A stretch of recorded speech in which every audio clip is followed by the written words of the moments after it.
Good morning, ladies and gentlemen. Welcome to the TP Group PLC investor presentation relating to the interim results for the 6 months ended 30th of June 2021. Throughout this presentation, investors will be in listen-only mode. Questions are encouraged and can be submitted anytime via the Q&A tab situated in the right-hand corner of your screen. Simply click Q&A, scroll to the bottom, type your question and press send. The company may not be in a position to answer every question it receives during the meeting itself. However, the company review all questions submitted today and publish responses where it's appropriate to do so. These will be available via your Investor Meet Company dashboard, and you'll be notified once they're ready for your review. I'd also like to remind you that this presentation is being recorded. Before we begin, we'd like to submit the following poll. And I'd now like to hand you over to David Lindsay, CEO, and Darren Stroud, CFO of TP Group PLC. Good morning. Good morning, ladies and gentlemen. My name is David Lindsay, and I'm the recently appointed CEO of TP Group. This is my first webinar. It seems a bit strange because I can't see you. I would much prefer to meet face to face, but I hope this is perhaps the best we can do in the circumstances, and I hope it gives you an opportunity to at least see us and get some feel for what we're about.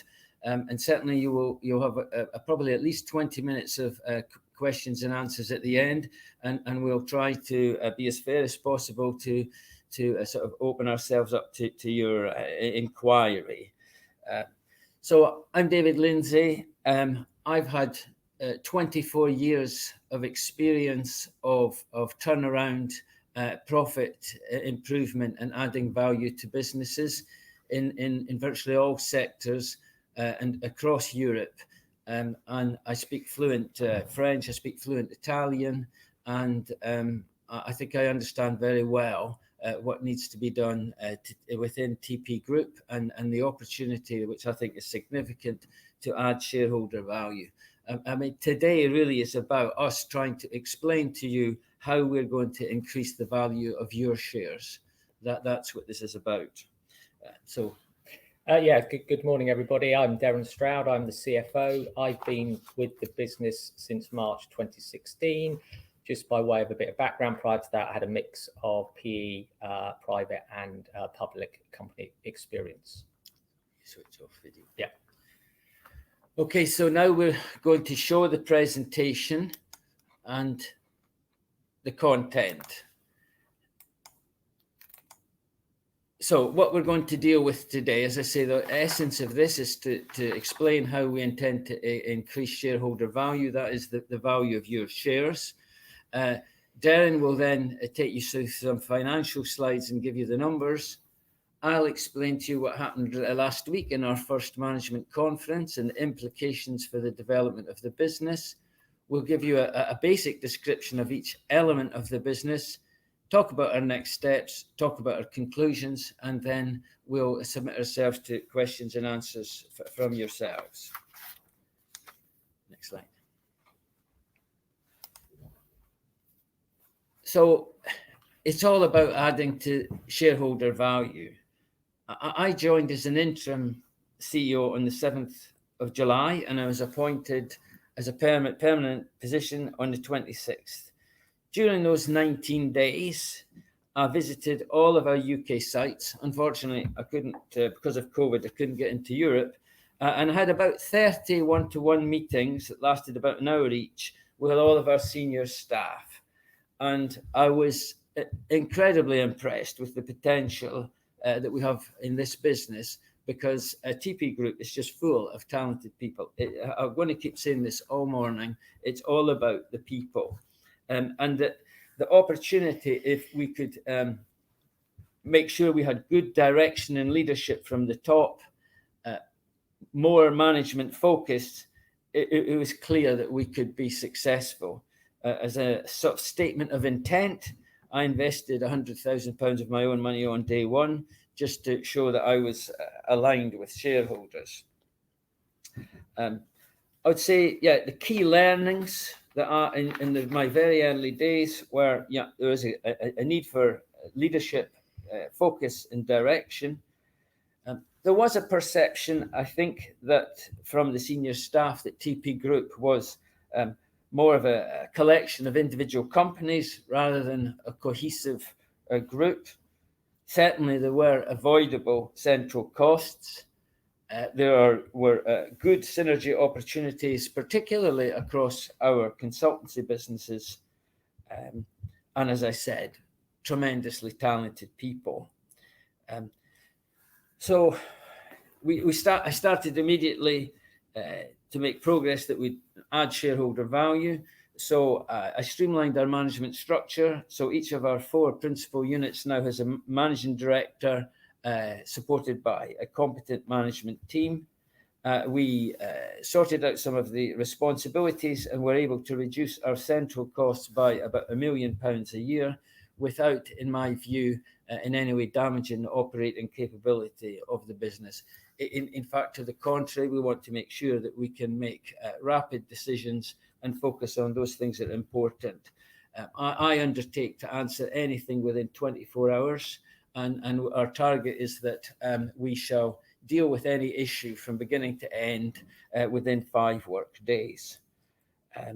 So that is, I think, I noticed in the market this morning that our forecast for next year has been broadly increased from 5 million to 6 million, which is not a bad first step.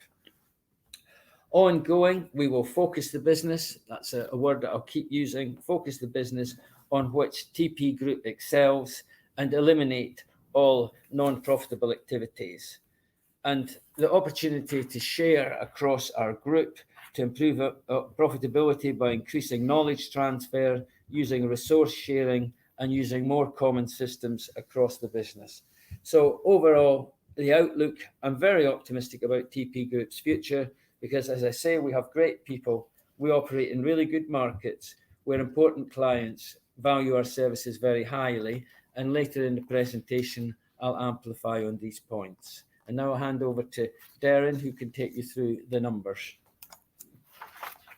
Thank you, David. So just I'll take you through the H1 2021 financial summary. Group revenue was 33.8. Our adjusted operating profit was 1.7 million. The operating loss was 1.9, and the net debt was 3.5. And I'll just take you through some of the key drivers behind these numbers. So revenue was up 23% to 33.8 from 27.5. Excluding the benefit of Osprey, which delivered 2.5 million in year. And as most of you know, we acquired Osprey in August last year, so there was nothing in the numbers for the first half. The business delivered organic growth of 14%, and that 14% was evenly split across both our engineering businesses and our consultancy businesses. Adjusted operating profit was up to 1.7. That was up 23% from H1 2020. We had strong profit improvement in consulting, partially offset by operating expense investment, predominantly in more BD and sales activity.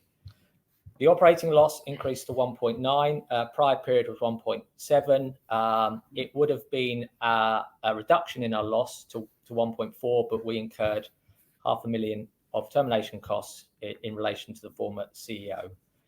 And the net debt was 3.5. At the end of last year, we had a net cash of 0.4, so there is a reduction of 3.9. Our cash is performing in line with market expectations. We expect to end at the end of the year our cash somewhere between 4.5 and 5, with a debt of 7, and this is well within all of our banking covenants. So just turning to the next slide. So there is quite a lot of detail on this slide, but this is the revenue and EBITDA by the businesses, and this is how we are measuring the business going forward.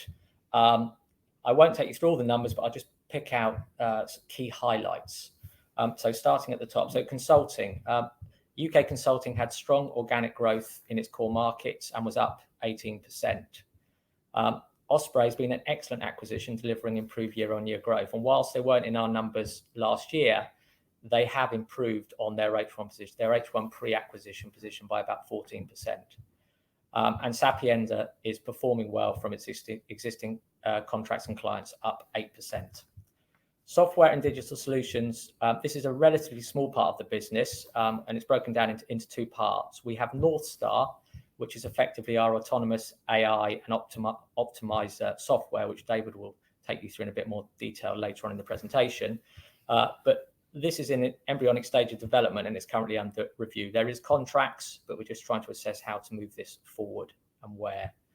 Eclipse, this is a core product established in the space sector, and we picked this up with the acquisition of Sapienza.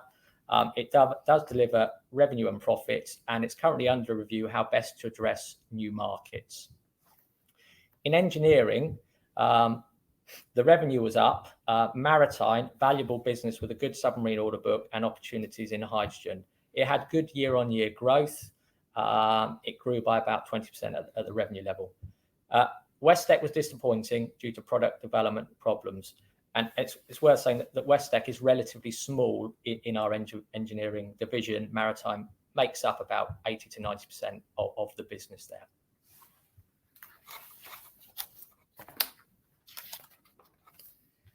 So just to take you through the cash flow, as I mentioned earlier, the closing cash is 3.5, which gives us a net debt of 3.5. Because as you know, we've fully drawn down our 7 million bank facility. The key movements in the period, we had a working capital absorption, and this is predominantly around maritime, where we've had. It's to do with timings of billings on some of the key projects. They're long and complex, and there are some material stage billings. We do expect through the second half of the year some of that to reverse. We expect up to about 1 million of that to reverse, with the balance to come through in early 2022. We have invested in 0.7 has been invested in our AI software and software development tools. That's about 500,000, and then there's been about 0.2 of infrastructure and equipment investment. And the AI and software and solution development tools are in relation to North Star and Eclipse, and there's been some product development in our maritime business. As mentioned earlier, we are fully drawn on our bank facility at 7 million. And just to reiterate the point I mentioned earlier, our cash, whilst we've had a reduction in cash through H1, we are tracking in line with market expectations, which gives us adequate liquidity, and we're on track to hit the full year market position of between 4.5 and 5 million of cash with 7 million of debt. And as David mentioned earlier, the OPEX savings that we've talked about clearly will have a drop through to the cash next year. And you would have seen on the market numbers that our cash position at the end of next year is improved from about 5.3 to 6.2. Hand over back to David. Okay, as I said, for TP Group to be successful, we have to use our exceptional people to the optimum. They have to be happy to be here and happy to stay here, because it's very much in a highly skilled market in which we operate. It's very much a case of trying to find good people and keep those good people. So, but we're going to create or improve the culture so that it's a performance-based culture. Every person in TP Group, starting with myself, will have a clear set of objectives for the year, how we can best help them perform. Every half year, we'll review the performance and at the end of the year. And so my objectives simply are: one, my number one priority is to keep all of our staff safe and well, both physically and mentally. And my second objective is to add to the value of your shares. So our culture will encourage personal development and respect diversity. We will be a meritocracy that gives clear responsibilities and incentives to our staff. So we will be upgrading our incentive schemes, and we will certainly hold people to account for their performance, as I say, including myself. So you can see here the number of people we have in the group at the moment. We have 466 individuals across Europe in consultancy, in technical services, and in engineering. And what we want to do is to, a lot of what we do is recruiting and supplying staff, utilizing staff. We want to harmonize our tools for processes for recruitment, and have a unified database across Europe, which will be of a strategic importance and value to us. So this is a whole series of firsts. I mean, it was our first webinar. When I joined, we had our first all-staff communication. I did a video out as CEO to all of our employees. And last week, I'm pleased to say that we had our first management conference in Farnham in Surrey, where it was possible to bring our European colleagues across despite the C-19 crisis. And it was clear that when we act together, the business potential for this group is huge. So this was attended by the 4 MDs and their management teams and central staff. And the output of it, well, first of all, it was a great morale booster. Everybody was very energized. Some people described it as a revelation just to see what we were capable of doing. The conference was in various sections. First of all, we introduced ourselves. We presented our businesses to each other so that everybody became familiar with what our competences were. And then we broke off into 4 workshops aimed effectively at testing and making more robust our strategy and our management plan. We looked firstly at the products and services that we produce. We looked at the markets that we penetrate and how we penetrate them. Third, we looked at how we make money in the markets, so what risks and rewards we would expect, and how we execute our projects efficiently. And lastly, and it might sound a bit less glamorous, but it certainly is very important, we looked at all of the tools that we use inside the organization, accounting tools, CRM, etc., to see where we could harmonize, save money, and be more efficient. And I would say that the conference was a great success. And like today, I made myself vulnerable and was asked a lot of very good questions by all of our staff. So the conclusions there were clear, that we have talented people that can generate lots of wealth. We can optimize our product suite. We can increase internal trading. We can all benefit from shared learning and knowledge. And further cost reduction is also possible because there are opportunities to be more efficient internally. We explored also the opportunity to take our high value services, consultancy services that we deploy so successfully in the UK, to deploy them across Europe. And that's still a work in progress, but I think it shows great promise. So the outcome for the week, 3 days, was a detailed management plan that we will work through, and each of these things will add value to the shares. So now I'm going to start to describe a bit more how the types of business that we have and what TP Group is really all about. Well, our sweet spot is where we serve our clients. Now, they're mainly in defence and aerospace, but there may be other sectors that we can enter that will have, where clients have the similar requirements. And this is where failure is not an option. The clients demand dependability, compliance and assurance. We need to have high levels of skills. We need to use certain processes and tools that are acceptable to them. So we have to have high knowledge, security classification, certification, and insurance. So we tend to work in highly regulated markets. And the benefit of that is that we end up with great customer intimacy. So we have visible future recurring revenues from our customers. Tends to be it's low capital expenditure, certainly in the consultancy business. We still work really as advisors, so we avoid unacceptable risks. And we do have, once we're on these programs, we have the opportunity to grow across the life cycle of our programs.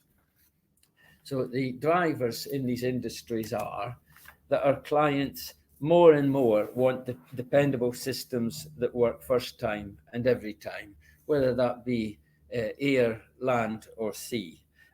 There is a trend for autonomous vehicles or platforms which avoid the use of humans being involved in anything that is dirty, dull, or dangerous. The systems that we build have to be sustainable. Our clients are increasingly demanding that the systems that they use are carbon neutral. And also, and it's quite helpful for us, there's a demand to have open systems.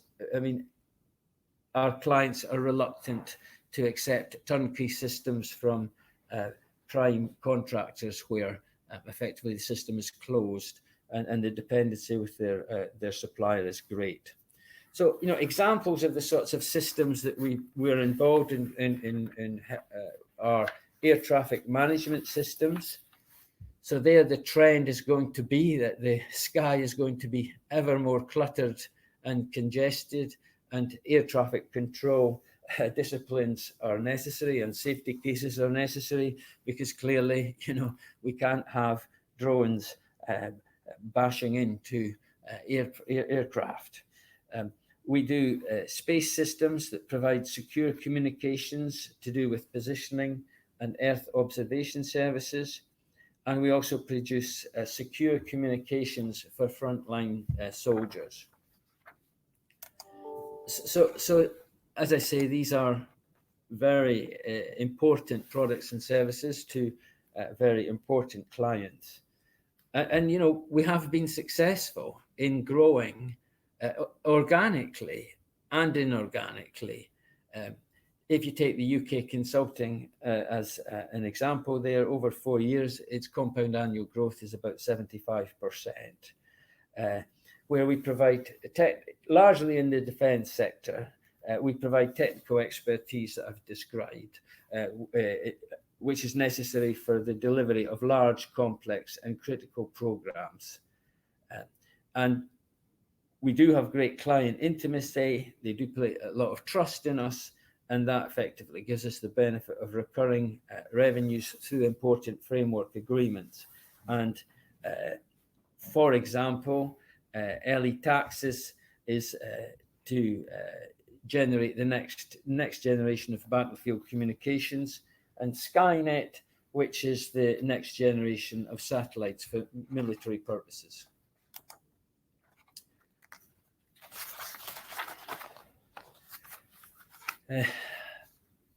As an example, we have Osprey, which was a recent acquisition.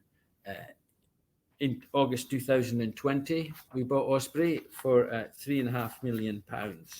And it's strongly in earnings enhancing, and it's been a very good acquisition for us, despite the devastating impact that C-19 has had on one of its core markets, which is aviation.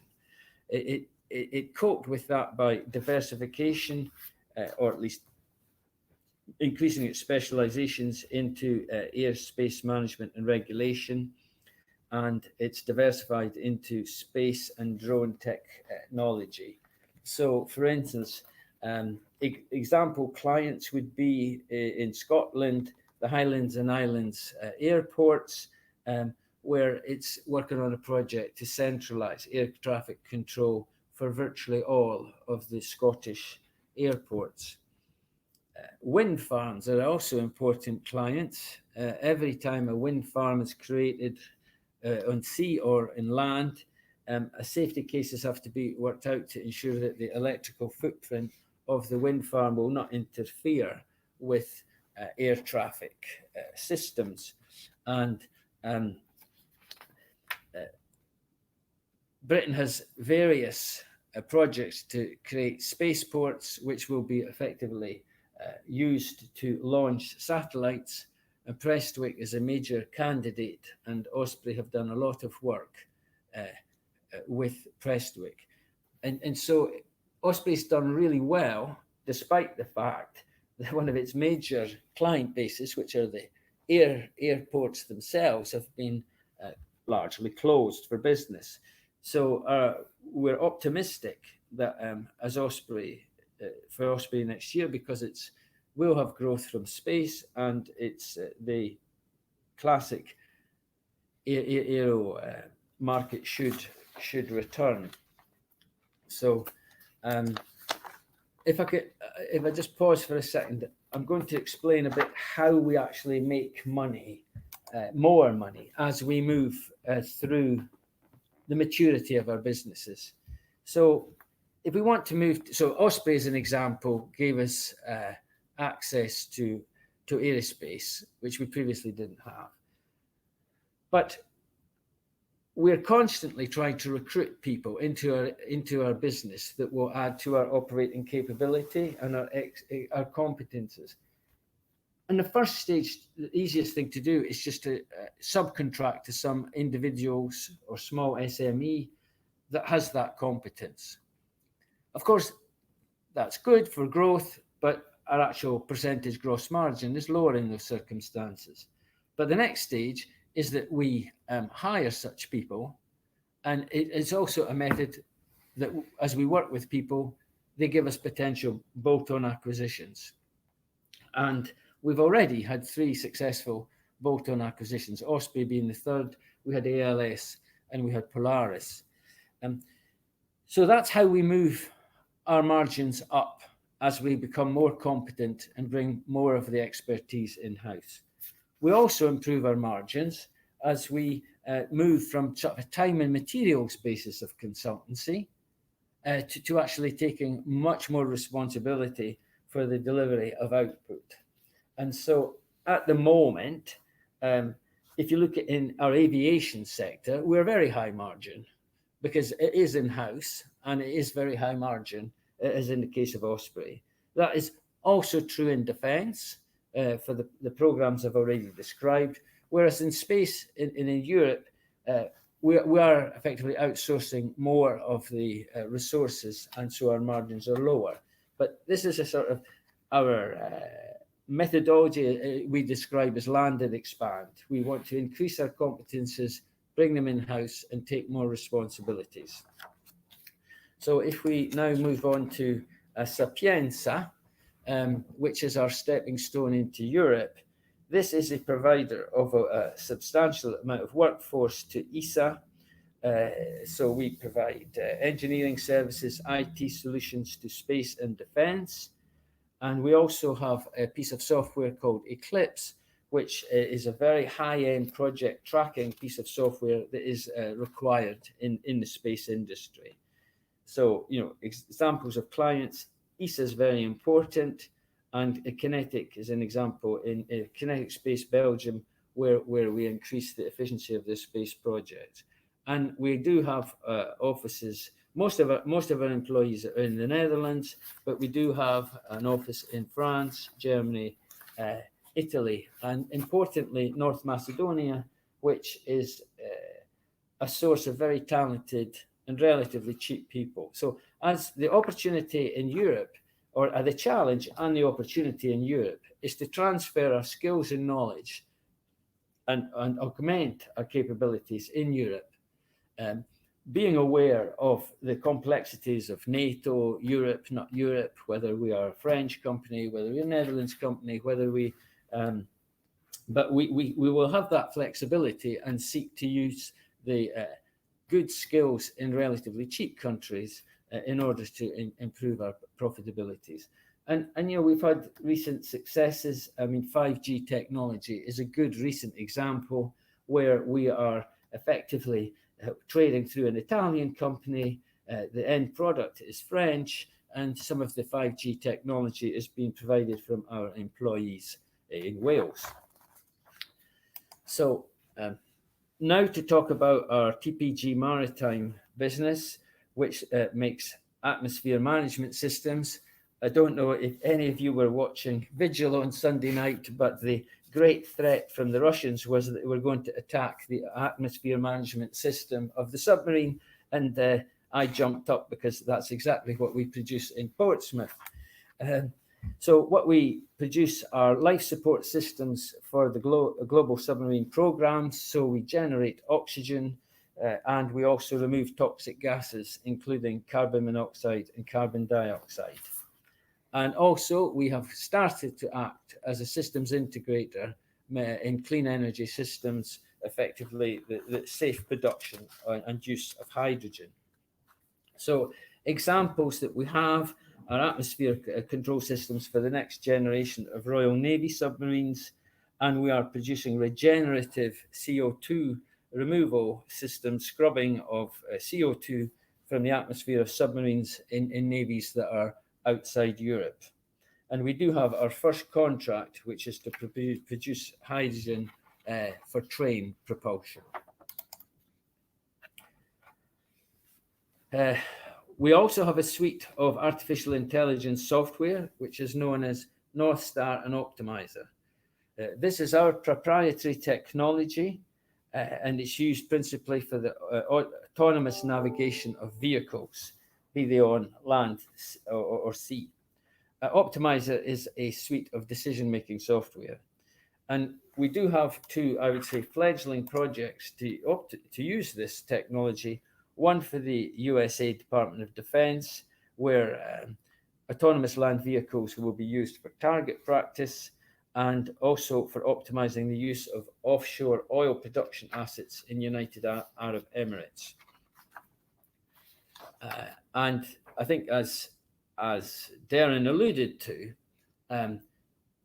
certainly North Star shows potential, perhaps great potential, but so far the actual recurring revenues have been relatively small. So we're going to take a very close look at the potential of that asset of ours.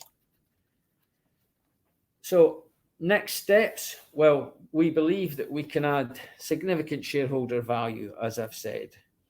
And that is by focusing on the business at which TP excels, and by making sure that we eliminate non-profitable activities. We can continue with cost reductions through outsourcing, sharing staff resources, and, as I said, the use of common systems. Our great hope and great opportunity is that we can greatly expand our European consultancy business, and we are going to do significant work in the very short term to see just how best to do that. We're working hard to improve our maritime business, which has had certain delivery difficulties, which are being overcome. And we're going to explore its opportunities in the hydrogen economy. And as I said earlier, really, the way I look at this is we've got a bunch of hugely talented people. So we have to unify the recruitment process for identifying these people, manage the talent across Europe in a cohesive way, and end up with a database of people who are access to talent, who can be, whether they be in suppliers, clients, or potential acquisitions. So the conclusion to our presentation here is that we have got a recently developed action plan, and it's already delivering improved results, and that's a trend that is going to continue. And so we're well positioned to add to the value of your shares. We have a good strategy, which is to focus on what we're good at. We see particularly good growth opportunities in consultancy, potentially right across Europe. And we have highly qualified, talented, and loyal people. I think I want to stress that bit about loyal people. The people who work here have choices. As I say, one of our KPIs is that people are happy here. They're proud to be here, that we're well respected in the marketplace by our competitors and by our clients. If we can continue to develop that as a realistic truth, this business will be successful. And if not, it won't be. So we have to, it's all about the people and getting the best out of them. We're lucky because we operate in very attractive markets. They tend to be highly regulated. We have a deep and profound understanding of them. Many of our staff come from the clients or worked previously in those sectors, and so we understand our clients very well. As Darren explained, our cash performance is on track, and we have adequate liquidity. And I would like to end by saying that our current board is regulatory compliant, and it's independent, and it's acting in the best interests of all of our shareholders, including yourselves, the retail investors. And so that ends the presentation, and now we can take questions and answers. Fantastic. Thank you very much indeed for the presentation.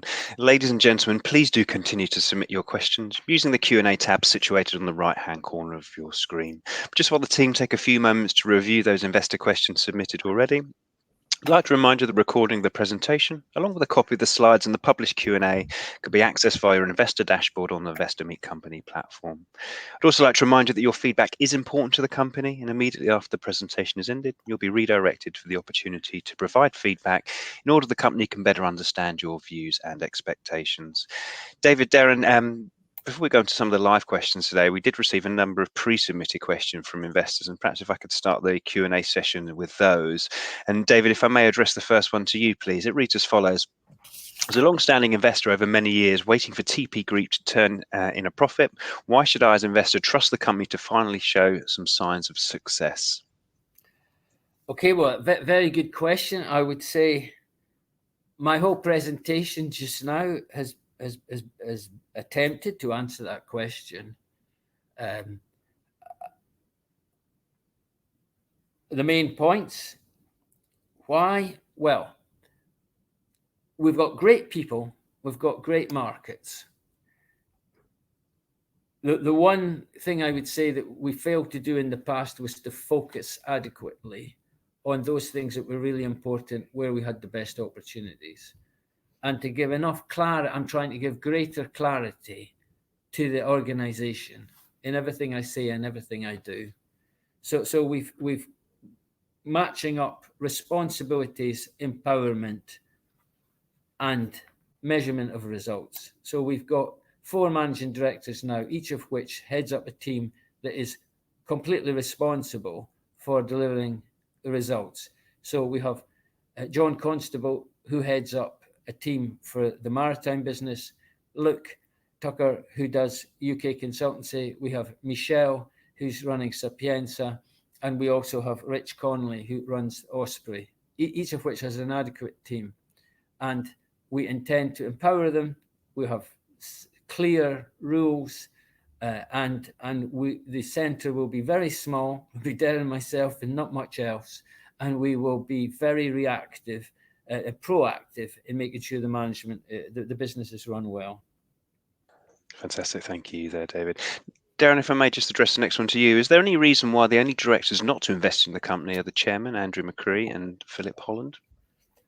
Those two have actually invested in the business. So all directors are invested, and as mentioned earlier by David, as soon as he came on board, he bought circa £100,000 of shares. The details of their shareholdings are included in the annual reports for those that want to reference it on page 61. Okay. I think I'm right to say that the existing share option scheme has lapsed. My salary is less than my predecessors, and I intended to be more aligned with shareholders, and I expected a larger part of my package would come from share options that we'll put in place in due course. But it's very important that the directors are aligned with the interests of shareholders. Fantastic. Thank you very much. And David, perhaps the last one for you again. For the growth of the company, it needs to generate new business and clients. What assessment was made of the effect on this of not attending DESI 2021 as defence is a key sector for the company? Yeah, so I saw this question first thing this morning. And again, to be frank, I didn't really know the details, but I've caught up. So it appears that for a long time, we weren't sure if that was going to go ahead or it was maybe going to be virtual. I think we've attended it in the past, and the return on investment wasn't that clear. North Star was actually shown at the, I think, Ricardo stand, and our people were all over the exhibition. They were there, they're meeting clients, and as I say, we do have very good customer intimacy anyway, and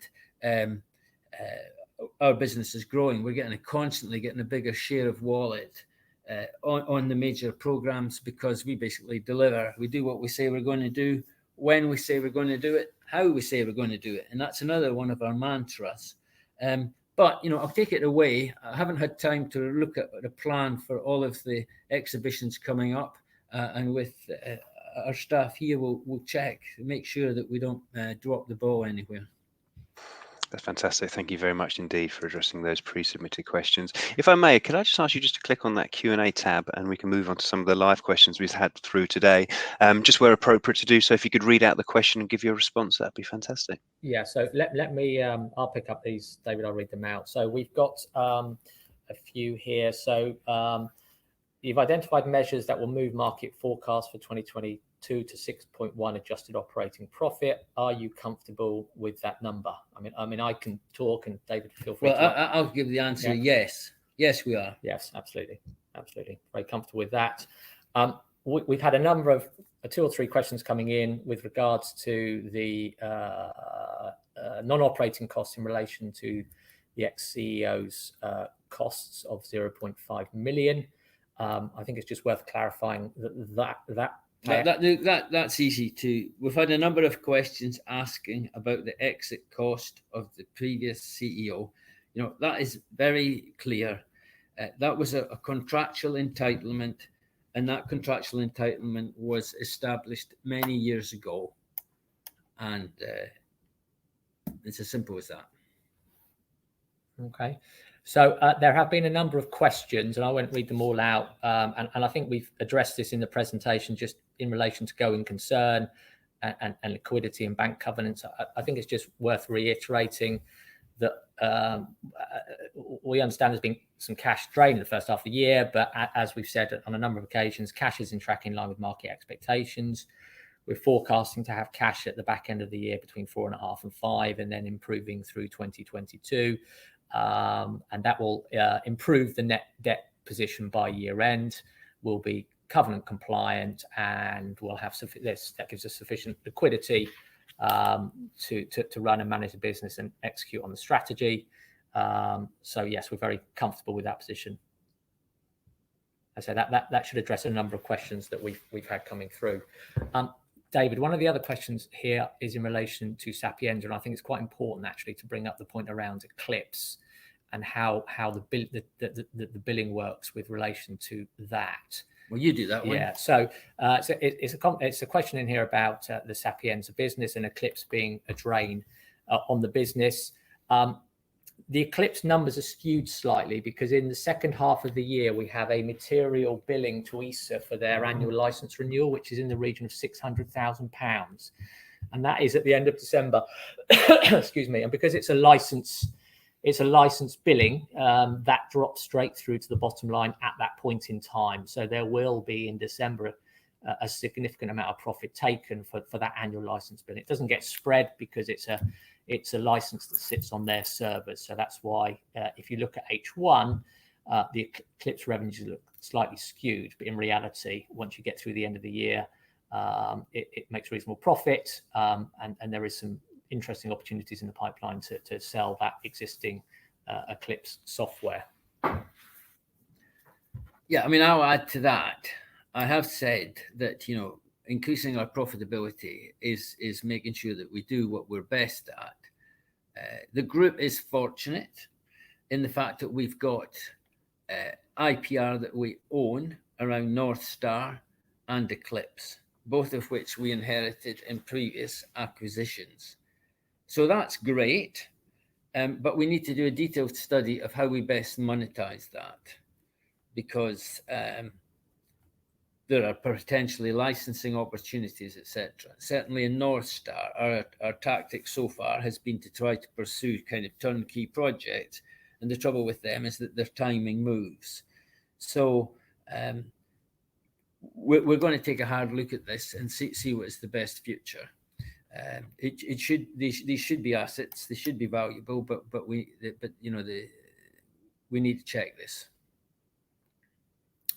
Okay, so one of the questions that's come in is, will the business need to raise capital to achieve our goals? I think it's fair to say, David, that in terms of the existing strategy, we can fund all of this through our cash generation, and that is the plan. Obviously, if we wanted to then pursue further bolt-on acquisitions, then we'd have to look at our cash availability at the time, and that may need some further funding if that's the route we wanted to take. Okay, so thank you for that question. Thank you, Darren, for kind of teeing me up to say something I think is helpful to people. Our consultancy business, if we get it right, and there's not much wrong with it at the moment, is hugely cash generative and it's quite predictable. So around that, you can build a company that's got a very well understood financial profile, financial forecasts, potentially dividend policy. You can reinvest that cash, as I've said, into the business. It's quite easy to have organic growth by extending your capabilities and your disciplines, and you can do bolt-on acquisitions. And Osprey, ALS, and Polaris are good examples of how we acquired earnings-enhancing opportunities. Yeah, I think if you were going to do a more transformative acquisition and put a big footprint down in Europe, you might need some capital. Maritime, it's different. I've managed long engineering businesses with long-term projects. I used to be the controller of GC Alstom, and I've also run consultancy businesses, and they're very different. Certainly in the engineering business, and it comes through your interpretation of the numbers, the swings in working capital, the capex requirement, the ups and downs of long-term contracting on an international basis gives a much greater variability of outcome. So to manage the kind of financial footprint of those two together is more challenging. Having said that, the engineering business is a good business. It makes substantial profits that are important to us, and it's subject now to intense management attention to improve it. And it's got good opportunities in hydrogen as well that we wish to explore. It's certainly easier to run a single mission business. There's no doubt about that. But these are early days, and what we're trying to do is to add to the value of the shares that you hold by increasing the EBITDA step by step by all of the ways that we've described this morning. Yeah. Okay, so just flicking through the questions, we've covered quite a few off, David. Question here about systems in relation to investment. I know this was a key topic at the conference last week about the types of systems. It's worth saying that as you acquire businesses, of course, you pick up you do pick up a number of different systems within the business. There are some good systems. So we're currently reviewing what we have in the business, what we need across both the consultancy business and the engineering business. And of course, where we can, we'll be using the systems we have in place and looking to roll those out. If there's further investment required, we will look at that on a case-by-case basis. But the objective, of course, is to have one business, and where we can use one system because we know it will make us more efficient. It will, in the long run, save money. But what we are mindful of is not undertaking an exercise to try and roll out an ERP system, a new ERP system across the group, recognizing that that is very challenging. As I said, there's some good systems in the business. We've got to make better use of what we got, and be mindful of any further investment we make. So again, it's clear there are some very quick wins in terms of harmonizing the systems and processes and sharing the people across the consultancy businesses. The systems you would require, ERP systems, etc., for your engineering business are significantly different from the consultancy business. And so we are not going to try and completely harmonize all our systems across the business. I mean, I made a fairly decent living for about 10 years working in European companies, which had great difficulties. And many of those difficulties were, at least a large part of it, was because they tried to implement ERP systems that were too ambitious and they fell over. So we'll be very realistic about what our achievable goals are, and step by step, we'll become more efficient and reduce our costs. But I am very wary of grand plans that end badly. Yes. Okay, just flicking through. I think that's most of them covered off. I was going to say, David, Darren, thank you indeed, and thank you for addressing those questions submitted from investors. Thanks to the investors that have submitted those. I'd like to remind everyone that, of course, the company will have the ability to review all questions submitted today, and we'll publish responses where appropriate to do so on the Investor Meet Company platform. Just on that basis, as we're coming towards the end of the session, David, perhaps I could just ask you for a final few words just before we redirect the investors to give you some feedback, please. Just going to switch the camera back on. Well, ladies and gentlemen, I hope that was helpful. From me, a very big thank you for you attending today. As I say, this is the first time I've coped with this medium. It's a bit artificial, but I hope that it's at least been helpful to you to try to get some kind of understanding of who I am, who we are, and what we're about, and basically to kind of give you some degree of confidence in the key question is, why should you entrust us to add to the value of your shares? For me personally, face to face, that is after keeping my staff healthy and safe and well physically and mentally. That is why I get up in the morning, is to add value to the business, and I've done it a lot, mainly successfully, and from all my failures I've learned. So that's what we're about. It's increasing the value of your shares, and I think this is a great opportunity. Next steps for me this week is going to be taken up with meeting institutional investors. We then want to take the management team to Europe to follow up on the management conference and execute the next things on the plan. Of course, on the 1st of October, there's the general meeting, which is very important for the future of our company. I'm pleased to be here. I think it's a great opportunity. I'm enjoying myself, and I would just be very pleased if we've started. I think we've made a good start, and we be very pleased if we can just continue with the work we've started. So again, finally, thanks very much, and we'll answer as many of your follow-up questions as we can. So thanks very much. Thank you.